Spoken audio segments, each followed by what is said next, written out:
Ես կարծում եմ, որ Ռոբերտ Քոչարյանն եւ իր ընտանիքը պետք է դադարեն երկարացնել եւ պետք է առանց վիճարկելու $200 միլիոն մուծվեն Հայաստանի Հանրապետության պետական բյուջե։ Թող իրենք դադարեն զբաղեցնել մեր դատավորներին, դատախազներին, փաստաբաններին եւ այսպես շարունակ։ Պետությունը իրենցից պահանջում է, դատախազությունը իրենցից պահանջում է բյուջե վերադարձնել ապօրինի ձեռք բերված $200 միլիոն։ Թող առանց երկարացնելու բերեն մուծվեն բյուջե։ Քան տարվա պարգևավճարների Չգիտեմ, տարբեր հաշվարկներով մի քանի հազար տարվա։ Իդեպ այդ որ հարցնում եք,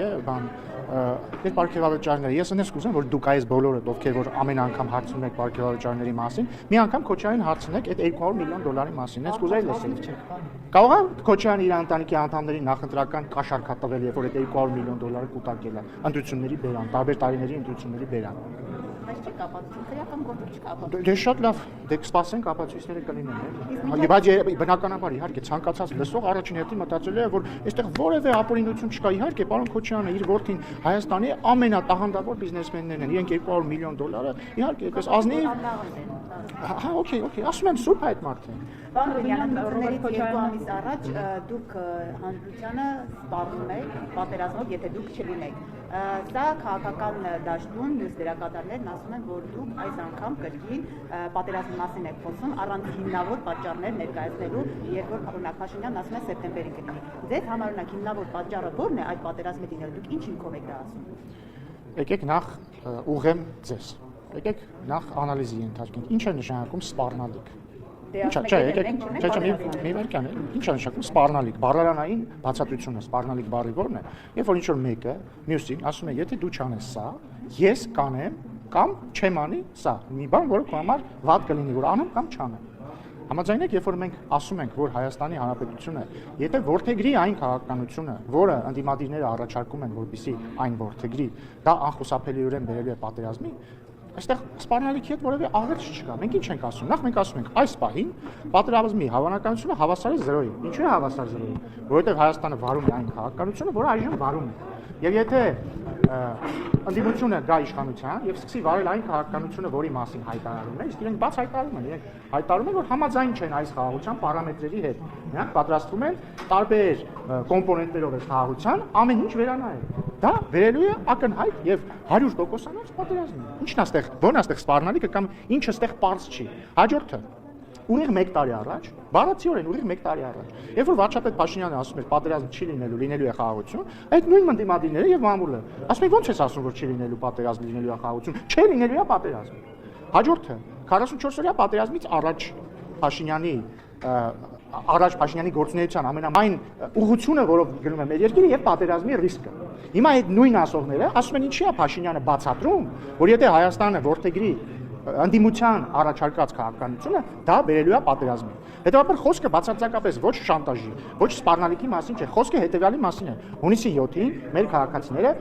ունենալու են ընտրություն։ Ընտրություն ոչ միայն կուսակցությունների միջև, այլ այն քաղաքականությունների միջև, որ առաջարկում են ուժերը։ Քաղաքացիական պայմանագիրը առաջարկում է պահել այս խաղաղությունը, ոչ թե նոր բան անել, այլ հակառակը նոր բան չանել, պահել այս խաղաղությունը։ Իշխանություն, ընդդիմությունը Քոչարյանի ուժը, ռուսաստանցի օլիգարխի ուժը, բելարուսամետ օլիգարխի ուժը, իրենք առաջարկում են վերանայել այս խաղաղությունը։ Եվ ես ամենայն պատասխանատվությամբ ասում եմ, որ եթե իրենք գան իշխանության, եւ եթե անեն այն, ինչ խոստանում են անել, այն է վերանայել, ռևիզիայի ենթարկել այս խաղաղությունը իր բոլոր կոմպոնենտներով, խաղաղության պայմանագիրը, Վաշինգտոնյան հռչակագիրը, Թիփի մասին համաձայնությունը, սահմանազատման կանոնակարգը եւ այլն, շարունակել Ղարաբաղյան հակամարտությունը եւ այսպես շարունակ։ Դա բերելու է պատերազմին։ Եթե ակնհայտ է դա։ Եթե հիմա ինչի կա խաղաղություն, գիտեք։ Ինչի կա ունակ հիմա խաղաղություն։ Ընդդիմադիրները ասում են, որ դուք զիջումների եք անում, չէ, ինչ զիջում։ Հիմա ասում եմ, ասենք վերջին 2 տարվա մեջ մեր սահմաններին կա 0 զոհ հակառակորդի կրակոց։ Օգոստոսի 8-ի հռչակագրից հետո չի լսվել որևէ կրակոց որևէ սահմանամերձ բնակավայրում։ Օգոստոսի 8-ից հետո մեր երկաթգծերը մասնակիորեն ապաշրջափակվել են Ադրբեջանի տարածքով երկաթգծով բան են ստացել, ծորեն են ստացել։ Հիմա հարց. ինչի է հնարավոր դարձել այս ամենը, որովհետև Հայաստանն ու Ադրբեջանը Վաշինգտոնում ստորագրել են հռչակագիր խաղաղության մասին։ Հիմա մի բան վարչակարգի խաղաղության մասին։ Հիմա եթե մենք ասում ենք նկատի ունենք Հայաստանը, եթե Հայաստանը հավատարիմ է մնում խաղաղության հռչակագրին եւ խաղաղության ճարտարապետությանը, որևէ ընդդիմադիր պաշտոնյան ասել է, որ պիտի վերանայի այդ հրաշարգի այո, որովհետեւ երբ որ Ռոբերտ Քոչարյանը ասում է, որ երբ որ Հայաստանը բարփակվում է իր 29743 կիլոմետր քառակուսու մեջ, դա վատ է, որովհետեւ մեզ ոչ ոք որպես գործոն չի ընդունել, դա նշանակում է ուղիղ վիճարկել Հայաստանի եւ Ադրբեջանի միջեւ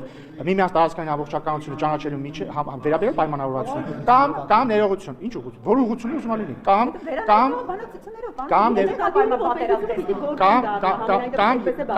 կամ երբ որ օրինակ Քոչարյանի խմբակցությունից պատգամավորը ասում է Արարատը մերն է, Դադի բանկը մերն է, դա նույնն է, ինչ վիճարկել Հայաստանի եւ Ադրբեջանի միջեւ միմյանց տարածքային ամբողջականության փոխադարձ ասել է ուղիղ մերն է։ Հաջորդը ասել է մերն է, հաջորդը ասել է մերն է, ես իմ ականջով տալիս եմ, հաջորդը երբ որ նրանք ասում են, որ թրիփի մեջ պետք է ներառել նոր կողմերի, երաշխավոր չէ, նոր կողմերի, դա նույնն է ինչ ասել, որ թրիփը չի լինելու, որովհետեւ թրիփը հայ-ամերիկյան բիզնես նախագիծ է։ Դու չես կարող պայմանավորվել, որ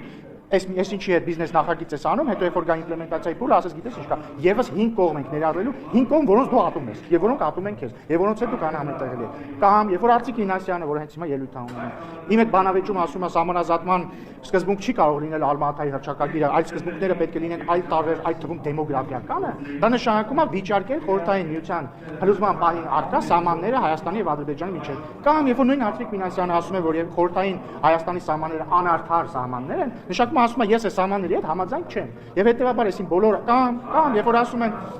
Ղարաբաղի հարցը փակված չէ, դա նշանակում է նույն էլի կրկնում էլի Արծիկ Մինասյանը։ Ասում է Ղարաբաղյան հակամարտությունը չի կարող ավարտված լինել։ Հիմա այս ամեն ինչ որ դնում ենք մի կողմ, եթե իրենք անեն այն ինչ իրենք հայտարարում են, այսինքն վիճարկեն սահմանազատման սկզբունքները, միմյանց տարածքային ամբողջականության ճանաչման սկզբունքները, այնտեղ էլ ինչ կա Թրիփը եւ այսպես շարունակ, այսինքն ապաշրջափակման սկզբունքները։ Այս խաղաղությունը չի։ Դուք էլ եք ԵՏՄ-ից դուրս գալիս, կարող է իշխանությունը դառնում չէ՞ լավ։ Մենք ԵՏՄ-ից դուրս գալու մասին երբևիցե չենք խոսում։ Նախագիծը ազգային ժողովի պատգամով լսում այ երբևիցե չենք։ Քաղաքացիական պայմանագիր դուսակցությունը երբեք, եթե նկատի ունենք 2015 երբեք քաղաքացիական պայմանագիր դուսակցությունը չի հայտարարել, որ իշխանության գալուց դեպքում դուրս է գալու ԵՏՄ։ Բայց դրանից առաջ նախագիծը։ Դրանից եղել առաջ երբ դաշինքի նախաձեռնությամբ եղել է դրա վերաբերյալ լսում։ Դրա վերաբերյալ լսում։ Բարոյինյա, խոսեցիք Ռոբերտ Քոչարյանի Նախագիծը ինչ ԵՏՄ-ից դուրս գալու մասին։ ելքն է դերել Նիկոլ Նիկոլ Փաշինյանը եղել է հիմնական Մանկյան հետ ներկայացնի։ Վերադառնալով պարոն Քոչարյանի Ես խոստանում եմ, այս բանից հետո խոստում արած հայտարարությունների Ում ներողություն։ Ռոբերտ Քոչարյանի շատ կարևոր դետալ բացառեցիք, նա ասում է, որ ձեր վերած խաղաղությունը առանց երաշխավորների խաղաղություն է եւ երբ որ իրենք կան իշխանության, երաշխավորի ինստիտուտն է ներդրելու, որը կերաշխավորի խաղաղության հարաբերությունը։ Իսկ ձեր վերած խաղաղությունը ընդհանրապես մեկ մարդու կամքից այն է Ադրբեջանի նախագահի կամքից կապված խաղաղություն։ Ես ուզում եմ հիշեցնել, որ այն երաշխավորը, որին ուզում է ներմուծել Ռոբերտ Քոչարյանը, եւ իրականում Ռոբերտ Քոչարյանն էլ ներմուծել է այդ երաշխավորը, երբ որ երաշխավորում էր նոյեմբերի 9-ի հայտարարության գործունեությունը, դա եւ Ղարաբաղի հայերի անվտանգության երաշխավորներ, եւ որի հորդորով Ղարաբաղի հայերը վերադարձել էին Ղարաբաղ, այդ երաշխավորի աչքերի առաջ եւ թողտվությամբ Ղարաբաղում տեղի է ունեցել էթնիկ զտում։ Ռոբերտ Քոչարյանի ուզածն այն է, որ այդ նույն երաշխավորի աչքերի եւ հայացքի ներքո, ինչպես իրանք լուծարեցին Լեռնային Ղարաբաղի Հանրապետությունը, նենց էլ իրանք լուծարեն Հայաստանի Հանրապետությունը։ Բայց մենք դա թույլ չենք տալու նրանց անել։ Ինչպես թույլ չենք տալու ժողովրդի քվեով։ Իդեպ, ես համարում եմ նաեւ շատ տարօրինակ, որ ձեզնից ոչ ոք Ռոբերտ Քոչարյանին տեսնելուց, բայց չնայած նշանակում դուք Ռոբերտ Քոչարյանին չեք տեսնում, Ռոբերտ Քոչարյանին տեսնում են մենակ իր համար աշխատող։ Դուք մեկ-մեկ տեսնում եք ներողություն։ Այո, խնդրում եմ հարցրեք, պարոն Քոչարյան, այն որ հրապարակվեց այն ձայնագրությունը, որտեղ որ դուք ռուսերեն լեզվով ասում եք, ես ձեր հորդորով եմ եկել Հայաստան քաղաքական գործունեություն եմ ծավալում, մի բան արեք դուրս գամ ես սրանից։ Մի հատ հարցրեք, էլի ում էր ուղված դա։ Խնդրում եմ։ Հա, պարոն Քոչարյան, բացի այն զռալու մասը, խնդրում եմ այս հարցին էլ պատասխանել։ Չէ, իդեպ Քոչարյանի հետ ասածը Փաշինյանի վրա վերնա, ընդհանրապես Փաշինյանի ի՞նչն է վրա։ Բա ինքն է ուղի եթեր մտել եւ ասել հակադարձել, այո, դե։ Ի՞նչն է հակադարձել, մարդուն առաջարկել է ստուգել մի հատ էշի զրոցը բերում է դիտումներ, թե չի դերում, բայց ասում եմ, եթե չի ուզում է զրոցի մասին անդրադառնալ, խնդրում եմ, թող մարդը բարձաբանի, ում էր ինքը ռուսերեն լեզվով ասում ձեր հրահորդորով Ենթադրաբար եթե ռուսերեն է խոսում, ուրեմն ում զրուցակիցը հայերեն չգիտի, էլի, ինչը մեծագույն կասկած առաջացնում, որ զրուցակիցը Հայաստանի քաղաքացի չի եւ ազդեցություն ունի իր վրա։ Ում էր ասում, որ ես ձեր հորդորով մտել եմ քաղաքականություն Հայաստան։ Ով է ուղարկել Քոչարյանին Հայաստան։ Իդեպ գաղտնիք չէ, որ մինչև 2018 թվականը Քոչարյանը Հայաստանում չէր, եթե ես ճիշտ գիտեմ։ Ամենայն դեպս կյանքի մի մասը չէր անցկացնում Հայաստանում։ Ով է իրան հորդորել գա մտնի քաղաքականություն։ Սա հետաքրքիր հարց չի ձեր համար։ Դուք բոլորդ ինքնիշխանության պաշտպաններ եք, չէ՞։ Ազատության ռադիոկայանը հետաքրքիր չի սա։ Իսկ թվում է դա հետաքրքիր լինի։ Քոչարյանին ով է ուղարկել Հայաստան։ Կարող է նույն մարդն ուղարկել, ով որ ռուսաստանցի օլիգարխին է ուղարկել Հայաստան։ Կարող է նույն մարդն ուղարկել Հայաստան, որ Բելարուսամետ օլիգարխին է ասել, մի հատ հիմա ժամանակն է նորից դու մտնես ընտրապայքարի մեջ։ Կարող է այդ բոլորը նույն մարդն արել կամ նույն մարդիկ կամ նույն ուժը կամ նույն երկիրը։ Կարող է այդ նույն երկիրն է պոտենցիալ երաշխավորը բաների։ Կարող է Հայաստանի Հանրապետության լուծարման երաշխավորը այն նույն մարդն է, ով որ Քոչարյանին հորդորել է մտնել քաղաքականություն։ Որ երկրի մասին է։ Դե չգիտեմ։ Որևէ վերսիա, եթե անկեղծ լինեմ, որևէ վերսիա չունեմ, փորձեք բարձր։ Պիտի դուք ասեք, որտեղ դուք եք։ Ասում եմ ես վերսիա չունեմ, բայց ես վերսիա չունեմ, բայց ես վստահ եմ, որ դուք լրագրողները լինելով չափազանց անաչառ, անկախ, նույնիսկ Արմատ մեդիան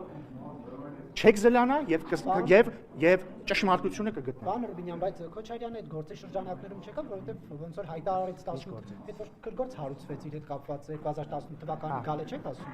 Հա, դա գործ հարուցվեց, ինքն ասաց ես փախնելու տեղ չունեմ, ամենայն դեպս երկի մեջ այդ հայտարարությունը ինքը արդեն մտել է քաղաքականություն։ Դրա համար է։ Ինքը մտիկ հեղափոխության օրերին չեք հիշում, ասում էր իշխանությունը ճամփրուկ չի վերցնես տաս եւ այսպես շարունակ։ Արդեն գրգործից հետո էր հայտարարում։ Չէ, առաջ է սխալ եք հիշում։ Հենց Սերժ Սարգսյանի հրաժարականից հետո, բայց Նիկոլ Փաշինյանի վարչապետը տրվելուց առաջ։ Պարոն Ռուբինյան, երբ քաղաքական դաշտում բանավեճը բերվել է այս մակարդակի, ով կարող է էշի նման զռալ կամ չգիտեմ այլ կենթանու ձեներ անել, քարակոսը միրգ է թե կենտանի եւ այլն։ ԵԽԽՎ-ն մի քանի ամիս առաջ էր կոչ արել Հայաստանի քաղաքական դերակատարներին բանավեճերում լինել կիրթ, զուսպ, քաղաքակիրթ, բայց քարակոսի մասին, բայց ներողություն, քարակոսի մասին հարցի ո՞ր մասը կիրթ չէ։ Չէ, ճանաչում եմ հարցը։ Բովանդա եւ ասում էր, որ բանավեճը տարիք բովանդակային խնդիրների շուրջ հա քննարկում։ Դա դե Ժողովուրդ ջան, հիմա անդիմությունը ասում է մենք ուժեղ ենք։ Դրա ի՞նչն է բովանդակային։ Մենք էլ փորձում ենք ներողություն, չէ, ներողություն։ Մենք էլ փորձում ենք բովանդակություն գտնել այդ պանդման տակ, որովհետեւ քանի որ երբ որ իրանք ասում են ես ուժեղ եմ, կոպիտ ասած բիլակներն են ցնցում, ուզում ենք հասկանանք այդ պանդման տակ ի՞նչ է դրած, ինչի են ուժեղ։ Ուժեղ են, որովհետեւ խելացի են, որովհետեւ անկախ են, ինչով են ուժեղ։ Օրինակ, չգիտեմ, ռուսաստանցի օլիգարխի մասին ինքն էլ չի ասում, ես ուժեղ եմ, որտեղ ինքը չի խոսում, վախենում է խոսա։ Երբ որ իր բարեկամները ասում են հոպարը ուժեղ է, հələ չհասկանանք ինչով է ուժեղ հոպարը։ Ես իրոք կուզեի, որ իր հետ նստեի, հարցնեի, պարոն Կարապետյան, ինչով եք դու դա ուժեղ, բայց չեմ կարող դա անել, կուզեի դուք նստեիք հարցնեիք, բայց դուք էլ չեք կարող անել, որտեղ այդ մարդը փախած է։ Հիմա ես ինչ անեմ։ Նույնիսկ Քոչարյան ասում ես ուժեղ եմ, ուզում ենք հասկանանք ինչով է ուժեղ։ Ուժեղ բանակցող է, պարոն Ռուբինյան։ Ինչով այդ ոնց է այդպես ուժեղ։ Ժողովուրդ ջան, լավ էլի, ախր իր օրը լսեք, այդ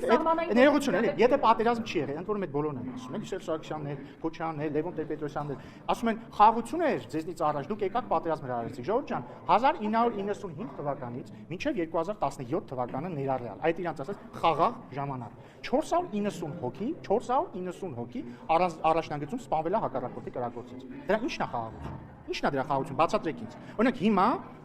անդիմադիները պնդում են, որ սա խաղաղություն չի։ Հիմա օրինակ 2025-26 թվականները նրանք անվանում են սա խաղաղություն չի։ 2025 եւ 2026 թվականներին հակառակորդի կրակոցից սպանվել է 0 զինվոր։ Իրենց իշխանության տարիներին, տեսեք, ես չեմ ասում որ մեր օրոք զոհ չէ, մեր օրոք պատերազմ ա եղել, 44-օրյա պատերազմ ա եղել եւ այլն։ Ես խոսում եմ 24 թվականի փետրվարից սկսած, այն շրջանը, որ մենք ասում ենք խաղաղություն է, իրանք ասում են խաղաղություն չի։ Սպանվել է 0 զինծառայող։ Իրանք խաղաղ տարիների սպանվել է 490 զինծառայող։ Դա խաղաղություն չի։ Խաղաղությունը էս է։ Ու ընդհանրապես դա պետք է պահել, ոչ մի նոր բան պետք չի հնարել, ոչ մի նոր զիջում պետք չի, ոչ մի բան պետք չի, պետք է ընդհանրապես տեր կանգնել այս խաղաղության։ Պարոն Ռուբինյան, պարոն Քոչարյանի թեման քանի ակտուալ է այս հարցն էլ տամ։ Իր վերջին ոդքասթում երկրորդ նախագահն ասում է, որ եթե իրենք 21 թվականին այն իշխանության, այսինքն Հայաստան դաշինքը ստանձնել երկրի կառավարումը, արդյոք սուպեր։ Իրենք 2022 թվականին չէին գնա Պրահայում այդ անհետ հայտարարությունը չէին ստորագրի, որով նրա ձևակերպմամբ ամբողջ կոնֆիգուրացիան փոխվեց։ Խնդրում եմ ասել, ինչ կոնֆիգուրացիա եք փոխել Պրահայի հայտարարությունը։ Ոչ մի, բայց նրանք իշխանության եկել են Ղարաբաղում 2023 թվականի սեպտեմբերին եւ նրանց իշխանության գալուց 10 օր հետո նրանք լուծարել են Լեռնային Ղարաբաղի հանրապետությունը։ Մենք հիմա թույլ չենք տալու իրանք իշխանության գան Հայաստանում եւ դրանից 10 օր հետո լուծարեն Հայաստանի հանրապետությունը։ Իսկ լուծարման պլանը պարզ է եւ սևով սպիտակի վրա գրված եւ նկարագրված է Դաշնակցության տխրահարճակ 004 շրջաբերականի մեջ։ Ինչ է այնտեղ գրված է, որ արդի աշխարհի ուղիղ չեմ ցիտում, բայց միտքը հետեւյալն է։ Արդի աշխարհի մարտահրավերների պայմաններում մեկ-մեկ անհրաժեշտ է լինում իջեցնել ինքնիշխանության մակարդակը հանուն ազգային շահերի։ Այնտեղ ուղիղ գրված է, որ Ռուսաստանը կարող է որոշել Լեռնային Ղարաբաղը ուղիղ ենթարկեցնել իրեն եւ պետք է ամեն ինչ անել, որպեսզի հավանական միության կազմավորման դեպքում Հայաստանի ու Լեռնային Ղարաբաղի ճակատագիրը որոշվի որպես մեկ ամբողջություն։ Նկատի ունեն, որ Հայաստանն ենթարկեցվի այլ ուժի։ Եվ այս պլանը ուղիղ գծած է եւ իրանք ինչ արել են 2023-ին Ղարաբաղում, իրանք ուզում են անել Հայաստանում։ Դա հետեւյալն է. գալ իշխանության, վիճարկել խաղաղությունը, ստանալ պատերազմ եւ հարձակում ու այնպես անել, որպեսզի երաշխավորը գա, իրանք հանձնվեն երաշխավորին, Հայաստանի Հանրապետությունը փագեն, մտցնեն այլ պետության կազմ։ Ժողովուրդը դա թույլ չի տալու եւ ես վստահ եմ, որ հունիսի 7-ին ճիշտ ընտրություն է կատարելու։ Իսկ հավատում եք, պարոն Ռուբինյան, որ Ռոբերտ Քոչյանը կարող է կյանքի կոչել իր իդեալիստներից մեկը, օրինակ ղարաբաղցիների վերադարձը Ղարաբաղ։ Եվ ինչ կարգավիճակում ձեր դիտարկմամբ պետք է տեղի ունենա Ղարաբաղը։ Սա նախընտրական բլեֆ է, թե իսկ բայց Ռոբերտ Քոչյանը նույնիսկ ինքը չի հավատում։ Բայց այստեղ միտքը դա չի։ Բայց դե բա երբ որ ասում եմ նրանք վիճարկում են խաղաղություն, նաև սա նկատի ունեն։ Մենք ինչ ենք ասում ենք Ժողովուրդ ջան, վերջապես հասել ենք մի հանգրվանի, երբ որ կարող ենք հակամարտությունը համարել փակված։ Այսքան զոհերից հետո, պատերազմի վախից, չգիտեմ, բախումներից հետո մենք հակամարտության փուլը կարող ենք համարել փակված։ Իրանք ասում են, չէ, այս հակամարտության փուլը չպետք է համարենք փակված։ Իրանք ասում են, մենք պետք է շարունակենք Ղարաբաղյան հակամարտությունը։ Հիմա այս ուղիղ ասում եմ, եթե մենք շարունակելու ենք Ղարաբաղյան հակամարտությունը, չի լինելու խաղաղություն, լինելու է պատերազմ։ Դա նույնպես ընտրություն է։ Իրավունքին հետամոտ լինելը դա դերասան տրամաբանության մեջ է։ Տեսեք, երբ որ ամեն ինչ կախված է նրանից, թե ոնց ես դու ինչ որ բան ձևակերպում։ Երբ որ դու ձևակերպում ես վերադարձի իրավունքը որպես քաղաքական պահանջ, որը պետք է դնի Հայաստանի Հանրապետությունը իր արտաքին քաղաքականության հիմքում, դա նշանակում է, որ ասում ես, որ Հայաստանի Հանրապետությունը պիտի ասի Ղարաբաղյան հակամարտությունը ավարտված չէ, ես այն շարունակում եմ։ Եթե Հայաստանի Հանրապետությունը ասելու է, որ Ղարաբաղյան հակամարտությունը ավարտված չէ եւ ես այն շարունակում եմ, դա ավտոմատ նշանակում է չեղարկել այս խաղաղությունը։ Չեղարկել այս խաղաղությունը նշանակում է դուր բացել պատերազմի համար։ Եվ այդ պատերազմը չի ուշանալու։ Ինքը կարող է չլինի 1 ամսից, 2 ամսից, կարող է 4 ամսից չլինի, կարող մի տարուց չլինի, բայց ինքը անպայման գալու է։ Պարոն Ռուբինյան, բայց գուցե այս իշխանությունը, որի օրոք տեղ են ունեցել պատերազմը, կորուստներ են ունեցել, գուցե այս իշխանությունը այլ հոգեբանությամբ է արկա խնդիրներին մոտենում, իսկ մյուսները, որ այդ ամեն ինչով չեն անցել լրիվ այլ դիրքերից են կարողանում հարցին մոտենալ, չէ՞ կարծում որ սա է հենց։ Բայց մյուսների դիրքից մեր երկիրը մոտեցել է, չէ՞ հարցին 3 տասնամյակ։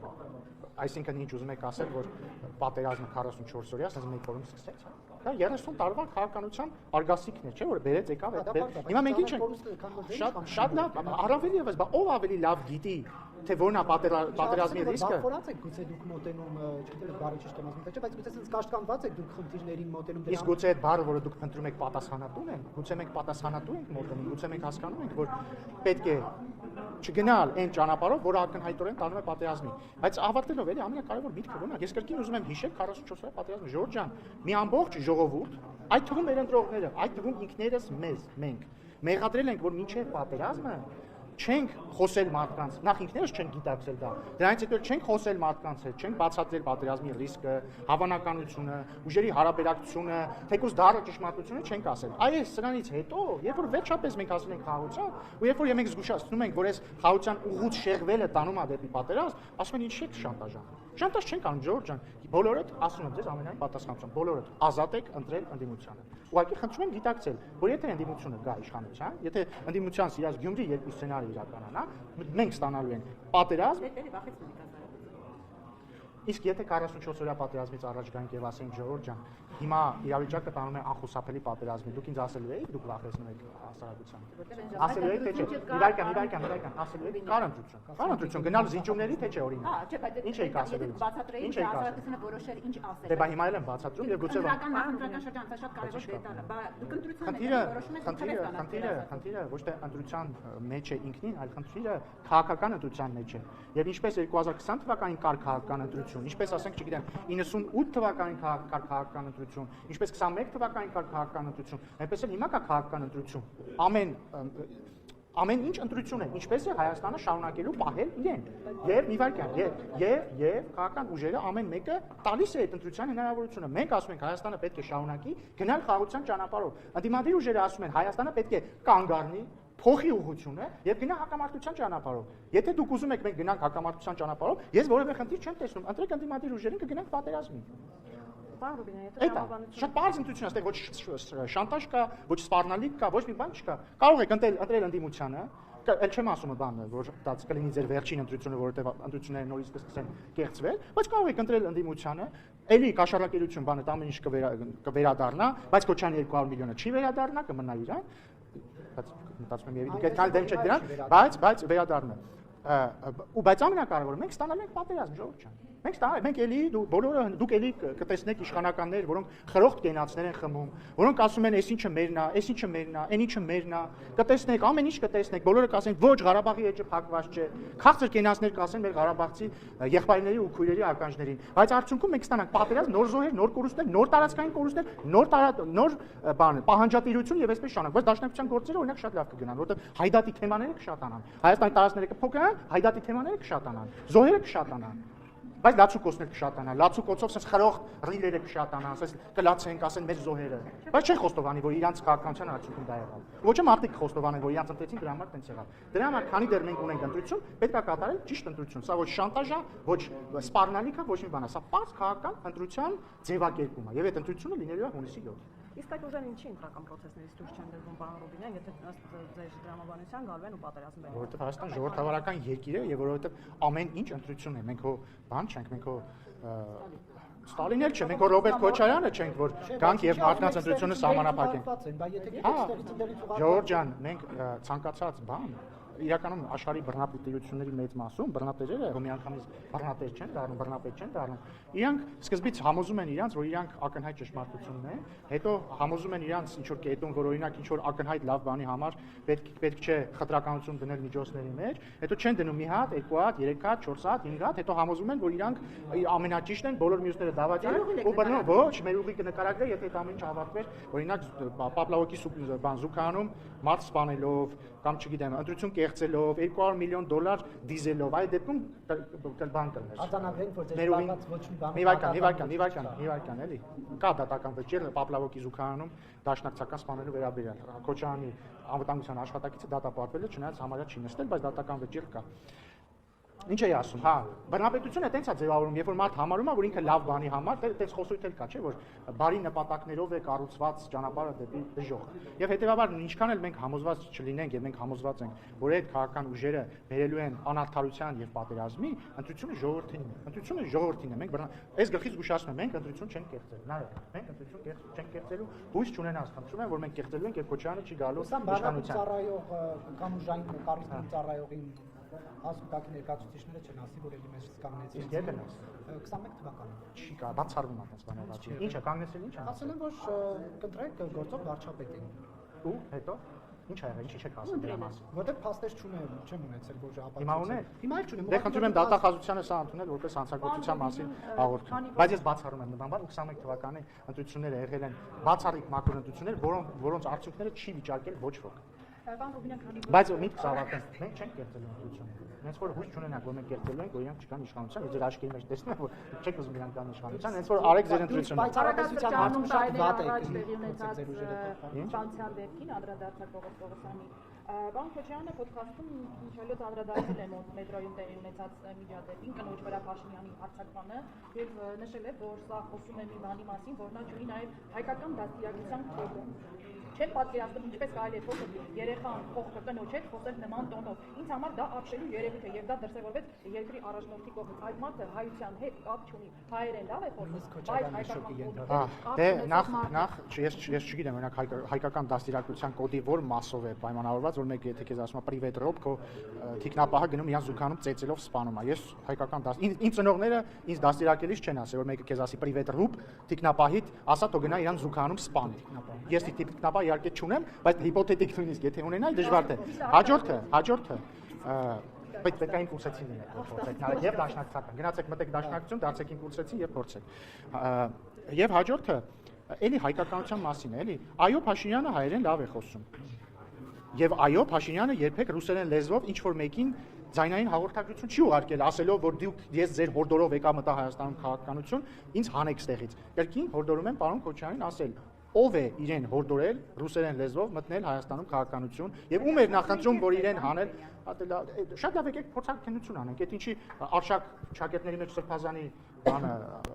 Ենթադրյալ տեսանյութը կտան փորձակնություն, այս էլ եկեք տանք փորձակնություն։ Ես առաջարկում եմ Ռոբերտ Քոչարյանին վերագրվող ձայնագրությունը տալ անկախ փորձաքննության, ընդդեմ այդ ձայնագրությունը հրապարակվել էր արհեստական բանականության, ChatGPT-ից առաջ, այնքան հեշտ չէր այն ժամանակ սարքել։ Տանք փորձաքննության հասկանանք, եւ եթե բարձվի, որ այդ ձայնագրությունը ճիշտ է, հասկանանք ում է ասել։ Եվ եթե բարձվի, որ իրոք ասել է, ես կարծում եմ մեր հանրությունը դրան պետք է արձագանք ունենա, պաշտպան դուրս կգա, որ մենք գործ ունենք ոչ թե քաղաքական գործչի, ոչ թե նախկին նախագահի, այլ ինչ որ կուսակալի եւ ագենտի հետ։ Իսկ ինչ են անում ագենտների հետ, բոլորը գիտեն։ Վերադառնալով օրին եւ դաստիարակության Ինչ։ Դե ասեցի, համակարգիչ եք, որ մետրոյում դեպի ունեցած բանավեճը կնոջ հետ խոսում եմ արդեն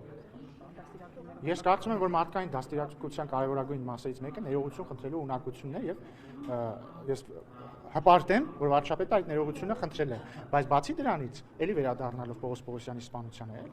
ոչ միայն Քոչարյանի թիկնապահ սպանել է իրեն պրիվետ ռոբ ասած դաշնակցականին, այլ նաև ինքը դրանից հետո ոչ միայն ներողություն չի խնդրել ընդհանրապես դրա համար։ Մի հատ հայտնի տեսանյութ կա, որտեղ ասում է, այդ մարդը եթե կենթանի լիներ, ես իրան երկու բան կասեմ։ Այնպես որ դաստիարակության մասին ով ինչ խոսա։ Շարունակ սկսում եք ճեպազրույցը, ավարտում եք ճեպազրույցը Ռոբերտ Քոչարյանը։ Դե բայց ինչ մեկը։ Դուք թե շատ եք վախենում։ Դե ժողովուրդ ջան, ախր եկեք ճիշտը խոսանք, էլի, նայեք։ Այս ձերը չի, բայց ձերը News AM, հասկացան, ձերը News AM-ն է։ Այստեղ էս ինչ է, այս Armenia Today-ն է, այս չէ, Սերժականը։ Հերկուսը հիմա ստեղ չի, բայց նոր ստեղ էր։ Այսինքն ես ինչ մեղք ունեմ, ես ինչ մեղք ունեմ, որ այս լրատվամիջոցների մեծ մասը, մի մասը պատկանում է Քոչարյանի հետ կապ ունեցող ուժերի, բացատրում եմ ինչ ենք խոսում։ Հա, մի մասը Քոչարյանի հետ կապ ունեցող լրատվամիջոցներին եւ իր շրջանակներից ֆինանսավոր, մի մասը Սերժ Սարգսյանի, մի մասը ռուսաստանցի օլիգարխի, հենա նստած է, ռուսաստանցի օլիգարխի մերձավորների կողմից ֆինանսավորվող մի հատ նայեք, Armat Media, ռուսաստանցի օլիգարխի ներողություն էլի։ Հիմա պարզա չէ որ դուք ինչ որ առումով նաև լրատվական ներկայացուցիչներն եք այդ քաղաքական գործիչների։ Հիմա գալիս եք այդ մարդկանցից եք հարց տալիս։ Ես ինչ մեղք ունեմ։ Ոչ, դուք եք Քոչյանից հարցրել, դուք եք ընդդիմությունից։ Ես մեղավոր եմ, որ ընդդիմությունից։ Իդեպ ես առաջարկում եմ հետեւյալը, եթե մեր հանրությունը հոգնել է նախկին այսինքն նախկիններից։ Լսեք, դուք չեք պատկերացնում ինչքան եմ ես հոգնել։ Եթե մեր հանրությունը հոգնել է նախկիններից, լուծումը հետեւյալն է։ Այդ մարդիկ պետք է ստանան 0 քվե։ Մարդիկ օրինակ արդարացիորեն ասում են. Մեզ, ասում են Ժորժ ջան, բանա, ինչ հետաքրքիր է, այս ընդդիմությունը գալիս է ինչից խոսա, թեկուզ օբյեկտիվ խնդիրներից։ Ֆռում ասում եք, բա դուք այդ թալանչիներ։ Ասում են, սենց արդար չի, ու ճիշտ են ասում։ Որովհետեւ դե հա, օբյեկտիվորեն դժվար է, մեկը ասենք, եկել է իր խմբակցության կեսը ապօրինի գույքի բռնագանձման տակ է, իրանց խմբակցության չէ, իրանց ուժի ղեկավարը 200 միլիոն դոլար է իրանց պահանջում դատախազությունը, գալիս ինչ որ բան են ասում։ Բայց մյուս կողմից, այո, դա սպանում է քաղաքականությունը, սպանում է բովանդակային զրույցը, բայց մարդիկ պետք է հասկանան, որ մենք չենք, չէ՞ Քոչարյանին ընտրել, որպեսզի գա այստեղ խմբակցություն ունենա։ Սերժ Սարգսյանի ֆրակցիան մենք չենք, չէ՞, ընտրել, մարդիկ են ընտրել։ Հիմա որպեսզի հաջորդ շրջափուլը 26-ից հետո չդառնա մոտարապես նույնը, երբ որ կլինի, ասենք, մի քանի խմբակցություն, մեկը Քոչարյանի էլի տակ, մյուսը ռուսաստանցի օլիգարխի, մյուսի կամ չգիտեմ, այլ օլիգարխի։ Պետք է այդ մարդկանց տալ 0 ձայն, պետք է ընտրել այն մարդկանց, ովքեր օրինակ նախ իրանք շահերի կենտրոնը Հայաստանում է, իրանք այլ երկրներ ինչ որ ձայնագրություններ չեն ուղարկում, ասում դուք եք ինձ հորդորել մտնել քաղաքականություն։ Պետք է մտնել մարդիկ, ում կապիտալն է Հայաստանում, ովքեր Հայաստանի քաղաքացի են, որտեղ դեսամանդրությամբ Հայաստանի քաղաքացիները կարող են ընտրվել։ Պետք է ընտրել մարդիկ, ովքեր չեն վախենում խոսել։ Օրինակ ռուսաստանցի օլիգարխը վախենում է խոսել։ Հասկանում եք, այդ մարդը վախենում է խոսել։ Ես ունեմ ենթադրություններ, իդեպ մի առաջարկ ունեմ։ Եթե ինքը վախենում է խոսել, որովհետև հայերեն նորմալ խոսել չգիտի, ես կարծում եմ բոլորիս համար ընդունելի կլինի, կամ ձեր համար չգիտեմ, իմ համար ես պատրաստ եմ այդ ժողովրդությանը։ Թող ռուսերեն խոսի։ Եթե բարձրի որ ինքը ռուսերեն էլ նորմալ չի կարողանում խոսի։ Այդ դեպքում չգիտեմ։ Այդ կներեք, բայց այդ դեպքում ես լուծում չունեմ։ Բայց ամենայն դեպս թող խոսի։ Եվ հետեւաբար լուծումը հետեւյալն է։ Այդ ուժերը պետք է ստանան 0 քվե, որպեսզի մենք ունենանք նորմալ խորհրդարան։